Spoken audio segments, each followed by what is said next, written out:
আসসালামু আলাইকুম রাহমাতুল্লাহ। আমরা মোট ৭টি ক্লাসে আরবি ২৯টি অক্ষর আপনাদেরকে পড়ে শুনিয়েছি। আজকে একটি ক্লাসের মধ্যে আমরা ২৯টি অক্ষর নিয়ে আসছি, যাতে আরও ভালোভাবে আপনাদের প্র্যাকটিসটা হয় এবং ভালোভাবে আপনারা শিখতে পারেন। আলিফ, আলিফ, আলিফ, বা, বা, বা, তা, তা, তা, সা, সা, নরম করে পড়তে হবে। সা, সা বললে এটা ভুল হবে, নরম। সা, সা, জিম, জিম, জিম, হা, এটা গলার মধ্যভাগ থেকে চাপ দিয়ে উচ্চারণ করতে হবে।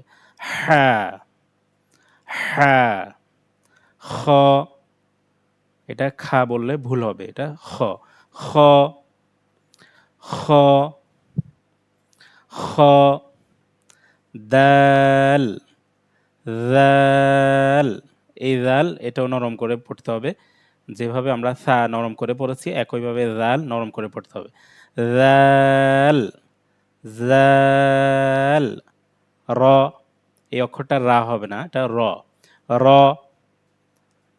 ঝা, ঝা, জালটা একদম নরম আর ঝাটা হলো মাঝামাঝি। জিম বেশি শক্ত, জিম, আর জাল হলো নরম, একদম নরম করে পড়তে হবে। আর ঝা হলো মাঝামাঝি, দুই দাঁতের মাঝখান থেকে শক্ত করে, তবে একটু বাতাস বের হবে দুই দাঁতের মাঝখানে। ঝা, ঝা, ঝা, এটা হলো জিম, আর এটা জাল, আর এটা ঝা। সিন, শিন, সদ, বদ, এগুলা আমরা সদ আর দদ পড়ব। সোয়াদ দোয়াদ বললে ভুল হবে।